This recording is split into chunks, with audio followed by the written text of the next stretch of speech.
Okay, I can recite. Yes, please. Thank you. Idante na tapaskaya na bhaktaya kadachana na chashu shrushave vachyam na cha mayobhya suyati. Translation and purport by His Divine Grace, A.C. Bhaktivedanta Swami Srila Prabhupada. This confidential knowledge may never be explained to those who are not austere or devoted or engaged in devotional service, nor to one who is envious of me. So Krishna is telling this to Arjuna. He's given him all the confidential knowledge. Now he's saying that this confidential knowledge should not be given to those who are not austere or devoted, or who are not engaged in bhakti, or those who are envious of Krishna. Let's read the purport. Persons who have not undergone the austerities of the religious process, who have never attempted devotional service in Krishna consciousness, who have not tended a pure devotee, and especially who are conscious of Krishna only as a historical personality, or who are envious of the greatness of Krishna, should not be told this most confidential part of knowledge. It is, however, sometimes found that even demoniac persons who are envious of Krishna, worshipping Krishna in a different way, take to the profession of explaining Bhagavad Gita in a different way to make business. But anyone who desires actually to understand Krishna must avoid such commentaries on Bhagavad Gita. So we should hear Bhagavad Gita only from the devotee. Why? Because a devotee can explain to us the real meaning of the Bhagavad Gita.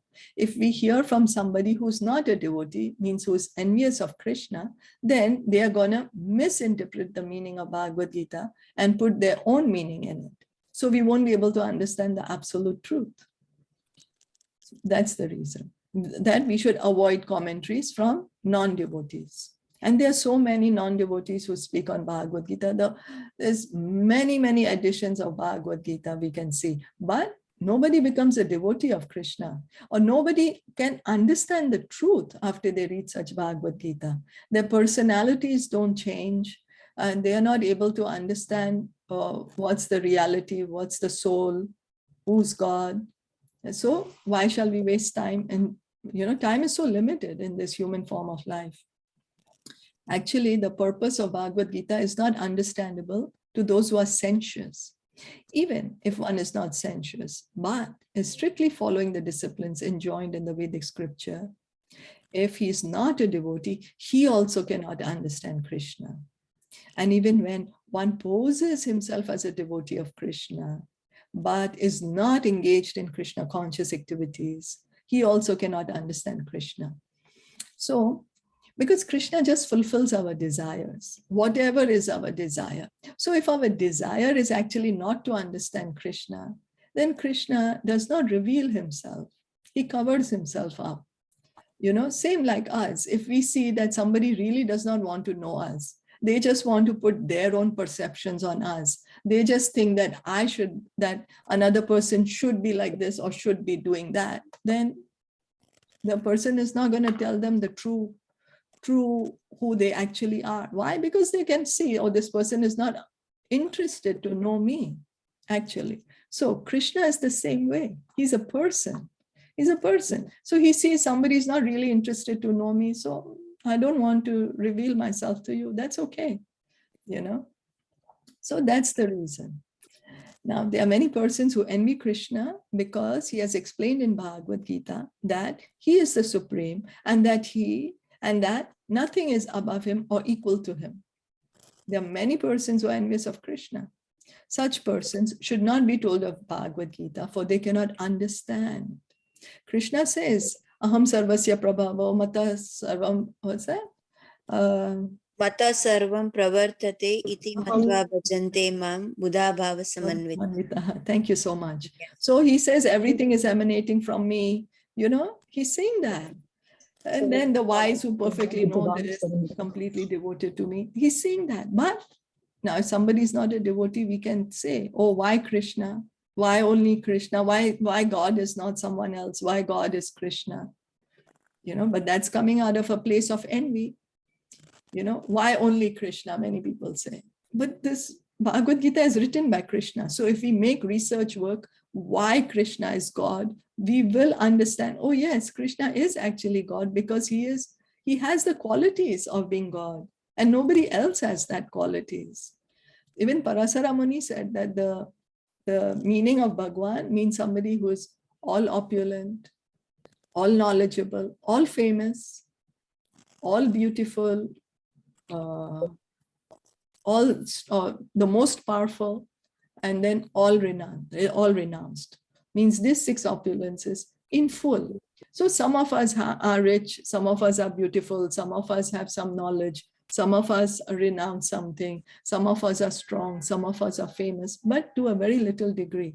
If we make research work, Krishna has these qualities unlimitedly, the most. Nobody has these qualities more than Krishna. And that's why he's God. But he's also God because he is God. He's made everything. He's created everything. He's the one who's maintaining everything. He just is. And we are not God. That's all. We just have to accept that point. And because we don't want to accept it, we are envious of Krishna. And then we don't want to accept it too. So till that time, we will continue to remain in this material world. And then Krishna says that Bhaunam Janmanam Ante Yanavan Mam Prapadyanti. After many, many births and deaths, one who is in knowledge will actually come and surrender to me. So the choice is ours. We want to continue our envy of Krishna. If we want to continue our envy of Krishna and say, oh, why only Krishna? Then we continue to remain in the material world. But if we are willing to understand his instruction in the Bhagavad Gita, then gradually, we can understand the truth. We can be situated in the highest truth. And it's so much, there is so much bliss and so much happiness being situated in the truth. There is no possibility of faithless persons understanding Bhagavad Gita and Krishna. Without understanding Krishna from the authority of a pure devotee, one should not try to comment upon Bhagavad Gita. So if we are not hearing the Bhagavad Gita from a devotee, we should not comment on it. We should hear from a pure devotee so we can understand it. And so what we are speaking to others can also be benefited by it. But if we are going to misguide others, then that karma will come on us. And that's a terrible karma, you know. Imagine that because of us, somebody cannot get out of the material world and they have to be in this world for another millions of lifetimes. And then all that karma comes to us. What's going to happen to us? Then it's said that such a person who's misguiding others' faith, and taking them away from the truth, they are like sitting in a stone boat and they're going to fall down to the hellish regions, you know. So we should hear from a devotee, and then we should also speak about Bhagavad Gita to others. Of course, it's here said that don't speak to others, but what devotees do, they still tell everyone, chant Hare Krishna. Somehow or the other, they will connect people to Krishna, give them a book. No, they won't tell them, no, you must think of Krishna all the time. But they'll start telling them, oh, you're not the body, you're the soul. You know, gradually, they won't give them the complete knowledge at one time, but they will not totally, not give the knowledge at all. They will still try somehow or the other to connect people to Krishna. That's how compassionate the devotees are, that they always want to connect everyone to Krishna. Is that okay? Yeah. Yes. Yeah. Any questions, comments? No, all clear. What do you mean that if he is not sensuous?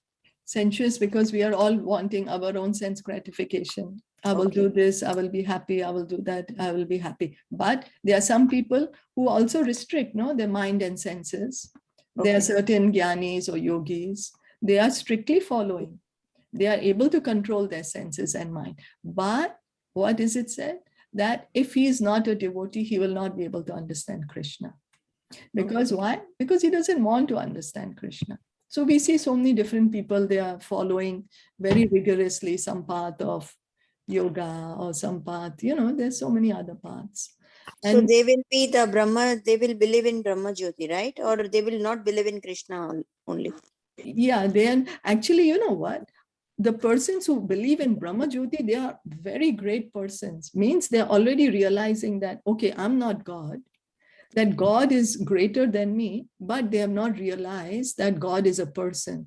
They are thinking, oh, God is just this light which is coming out from Krishna's body. So to reach the Brahma Jyoti is also very, very difficult. Barely any person can reach there. And that also after a lot of trouble, many, many lifetimes. They Many believe the lifetimes. light comes from Krishna, but they don't believe that there's Krishna behind the light.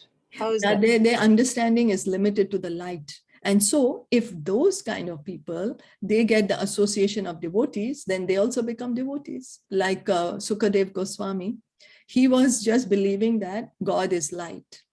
Okay, but he heard the Bhagavatam from his father, Vyasadev. He said, makes perfect sense. And he became a devotee. Then the four Kumaras, they were also thinking that God is light. They didn't think that I'm God. There are two types of people. One type of people think that I'm God and that I'm that light, that I'm going to become that light and I'm going to become God. Those are just cheaters. Nobody's going to become God. We cannot go to the light that way. Those persons, it's said in the scriptures, in the next life, they're going to become maybe a big mountain or a queen bee or a big elephant or a big tree because of their desire to become great and supreme.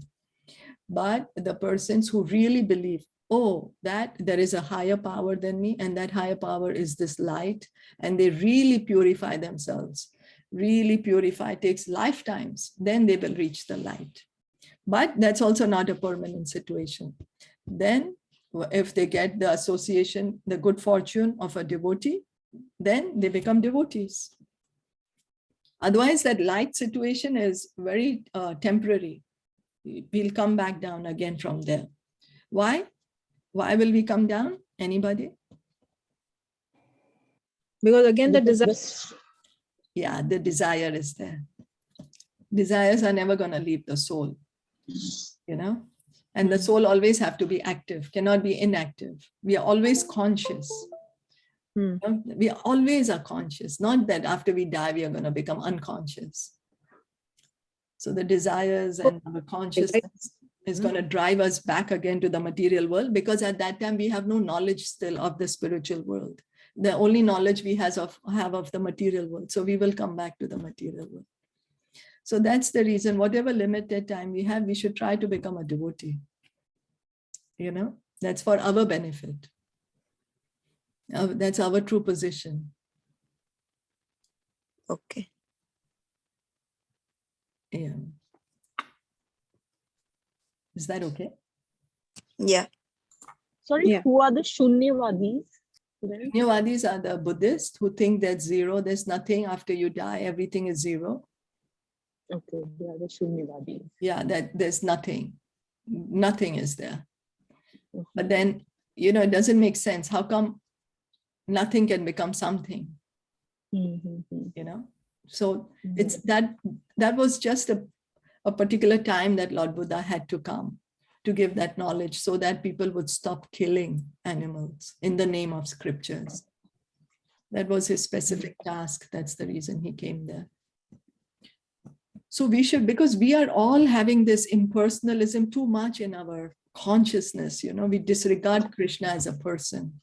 So we should try to understand to the best of our ability, try to hear this knowledge of Bhagavatam, Bhagavad Gita, try to hear and chant, and so that we can be situated in the truth. And we can share this truth with others, not only keeping it with ourselves. The more we speak to others about it, the more we will realize the truth ourselves.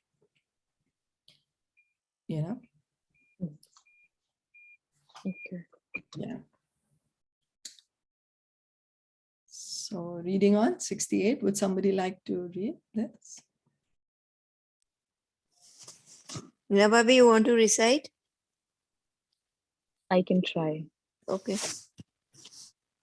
Ya idam paramam guhyam mad bhakte swa abhidhasyati bhaktim mayi parakritva mam evashyati apshansayah.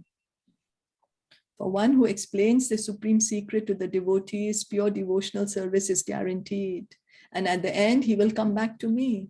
So this is Krishna, what he's saying.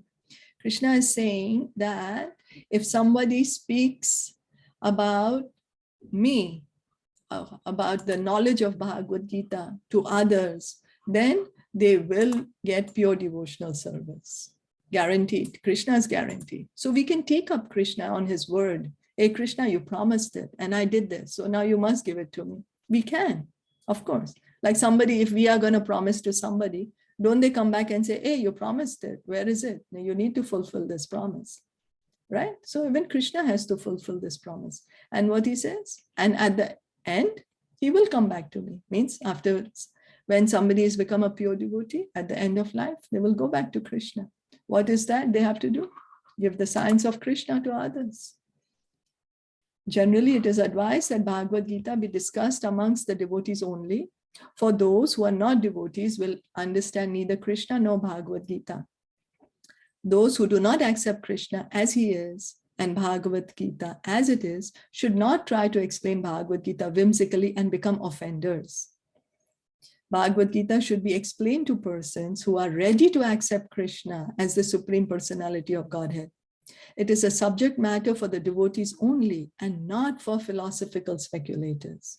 Anyone, however, who tries sincerely to present Bhagavad Gita as it is will advance in devotional activities and reach the pure devotional state of life.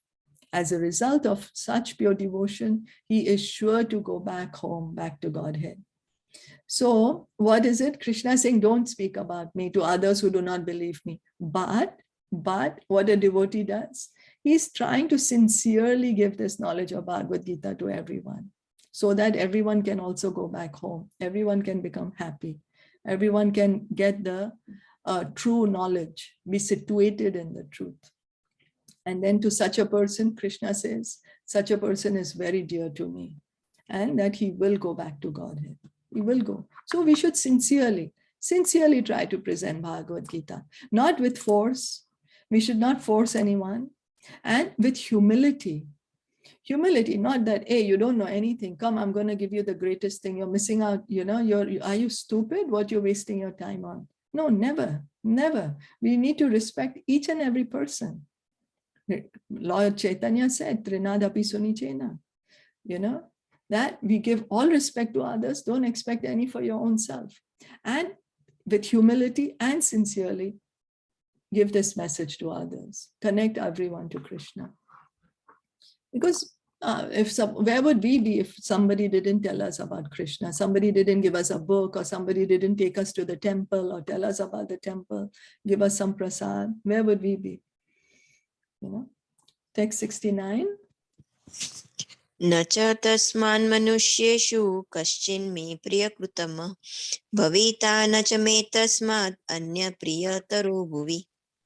There is no servant in this world more dear to me than he, nor will there ever be one more dear. So Krishna says, somebody who's speaking about this Bhagavad Gita, knowledge of Bhagavad Gita to others becomes very dear to Krishna, becomes very, very dear. So if we want to become dear to Krishna, we should present this knowledge of Bhagavad Gita, but we should remember that in our enthusiasm to present this knowledge, we should not become overbearing. We should present it, as we were just saying, with humility, with respect. Because the other person does have a choice whether they want to accept it or no. That choice is given to us by Krishna. And nobody can take away that free will from anyone. So we can't force anyone into anything. We can just present it with humility. My dear sir, please accept it. It's for your own good. Text 70. Have you want to try? Yeah, I'll try. Adhishte chaya imam dharmem dharmam sambadam avyogah jnanagyen tenam jnanayadne tenam itasmam iti me mati. And I declare that he who studies this sacred conversation of ours worships me by his intelligence. So when we are trying to understand Bhagavad Gita, although we might not understand it, but we are trying. And then Krishna is saying, by that, we are worshipping him by our intelligence. So we should continuously, Bhagavad Gita study should be done regularly, always. Take 71. श्रद्धावाननसूयश्च शृणुयादपि यो नरः सोऽपि मुक्तशुभां लोकान् प्राप्नुयात् पुण्यकर्मणाम्. And one who listens with faith and without envy becomes free from sinful reactions and attains to the auspicious planets where the pious dwell. So we should try to hear with faith and try to hear without envy, because we are all envious of Krishna. We all say, why is Krishna God and why I'm not God, you know? But the more we hear, the more we chant the Hare Krishna mantra, that to that degree our envy will be gone. In the 67th verse of this chapter, the Lord explicitly forbade the Gitas being spoken to those who are envious of the Lord. In other words, Bhagavad Gita is for the devotees only. But it so happens that sometimes a devotee of the Lord will hold open class. And in that class, not all the students are expected to be devotees. Why do such persons hold open class? It is explained here that although not everyone is a devotee, still there are many men who are not envious of Krishna. They have faith in him as the Supreme Personality of Godhead. If such persons hear from a bona fide devotee about the Lord, the result is that they become at once free from all sinful reactions, and after that attain to the planetary system where all righteous persons are situated. Therefore, simply by hearing Bhagavad Gita, even a person who does not try to be a pure devotee attains the result of righteous activities. Thus, a pure devotee of the Lord gives everyone a chance to become free from all sinful reactions and to become a devotee of the Lord. So we know Bhagavad Gita, the devotees are giving open class on Bhagavad Gita. You know, they are not saying, oh, are you a devotee? Then only you can come in. Oh, you're not a devotee, you can't come in. They don't do that. So how's that? Because Krishna is saying that they have faith.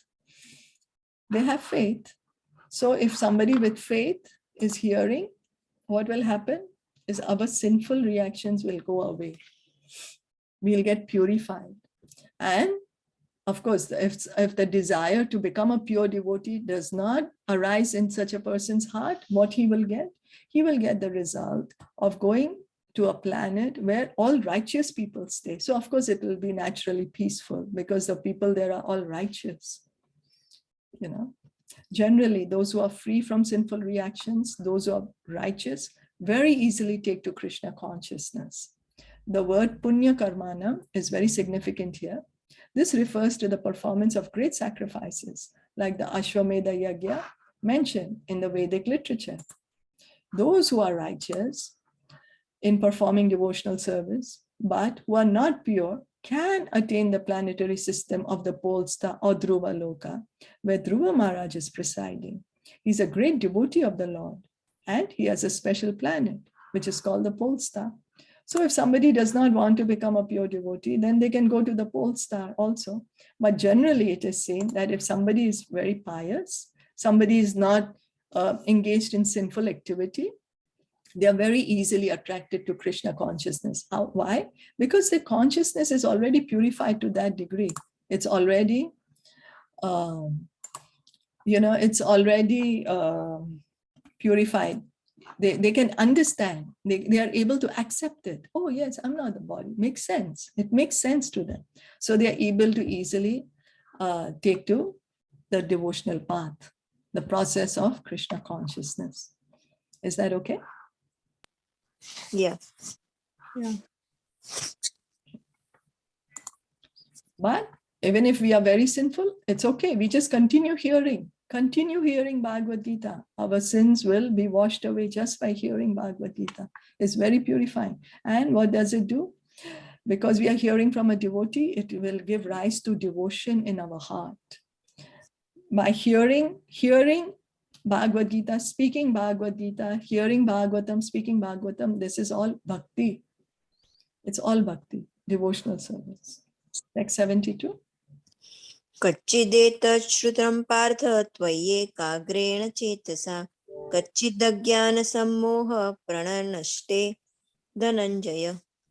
O son of Pritha, O conqueror of wealth, have you heard this with an attentive mind? And are your ignorance and illusions now dispelled? So Krishna spoke the Bhagavad Gita. Some say it took him 40 minutes, some say it took him 1 hour, some say it took him 1.5 hours.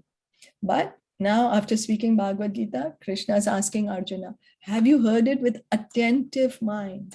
That's how we should hear this knowledge, attentively. And then what is the result? When we hear with attention, our ignorance and illusion will be dispelled. Of course, Arjuna could understand it in the first go itself.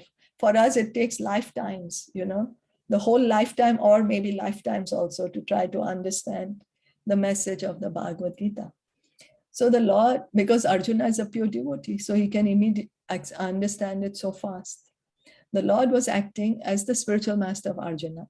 Therefore, it was his duty to inquire from Arjuna whether he understood the whole Bhagavad Gita in its proper perspective. I don't know if you all have heard anybody who says, oh, Gita, I read every day. Since 40 years, I'm reading every day my Bhagavad Gita. Without fail, I will. But if you ask them anything about Krishna, they don't know. They don't know. Means they are not hearing it from the proper perspective. So that means they're not reading Bhagavad Gita. They're reading something else. Only with the words is written Bhagavad Gita. But the content is not of Bhagavad Gita. If not, the Lord was ready to re-explain any point or the whole Bhagavad Gita if so required. Actually, anyone who hears Bhagavad Gita from a bona fide spiritual master like Krishna or his representative will find that all his ignorance is dispelled. So anyone who hears Bhagavad Gita, we should hear it from the right source, in the parampara, hear it from the bona fide spiritual master. Hear it from the disciplic succession. What will happen? What's the result of hearing Bhagavad Gita like this? Our ignorance is dispelled. Means what? What does it mean our ignorance is dispelled? Means we will understand the truth. We will understand what's the supreme absolute truth. Who am I? Who's God? What's my position? What am I supposed to do? Where am I going? That is actually knowledge. We think, oh, right now, if I know about current news, what's happening in the current world, that's knowledge. We think all the material knowledge is knowledge. Sure, that helps us. I mean, we do need it to get by in our day-to-day life. We do need it, but that's not true knowledge. True knowledge is to understand I'm a servant of Krishna. I'm an eternal loving servant of Krishna. That's our true knowledge. Why? Because with that, we can go back home, back to Godhead, to where we actually belong.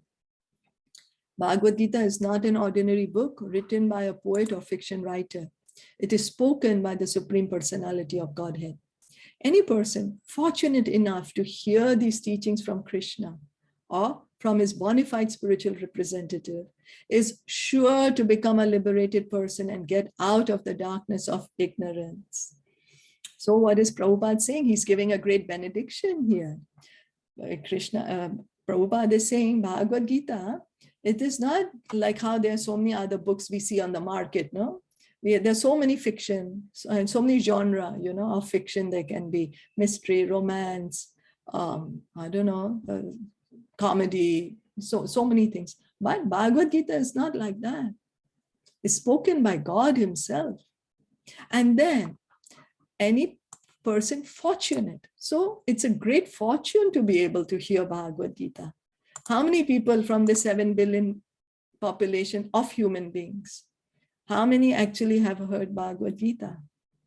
If we calculate from 7 billion, what's the percentage? And if we calculate all the living entities in this world right now, on this earth planet only, what is the percentage that are able to hear Bhagavad Gita? So we are greatly fortunate to be able to be hearing the Bhagavad Gita. It is our great fortune. So we should be grateful for this fortune. We have received this mercy from Krishna by the mercy of Srila Prabhupada. So we should be grateful to them. So any person fortunate to hear these teachings from Krishna or from his bona fide spiritual representative, we are hearing from bona fide spiritual representative. We are hearing this Bhagavad Gita as it is, which is coming in the parampara, which started from Krishna himself. And then what is the benediction? Is sure to become a liberated person and get out of the darkness of ignorance. Is sure to become a liberated person and get out of the darkness of ignorance. So then that's the benediction, that we will get liberated, get out of this ignorance, get knowledgeable. That is the benediction here. Any questions or comments? No, clear. Okay. So let me see how long is this. I was thinking we'll finish it. There's just this one and one more verse, but I think the next verse is a little long too. Let me see. No. And so wonderful. No, there are few verses after that. So I don't Yeah. think we'll be able to finish it today. Yeah, cannot. Yeah, I don't think we can finish it today. So maybe we can stop here for today and we can chant one round. Yeah. Okay. Yeah. Okay. Bhagavad Gita ki jai, Srila Prabhupada ki jai, Gaura Premanande, Hari Hari Bol, Hare Krishna. Hare Krishna. Thank you. Thank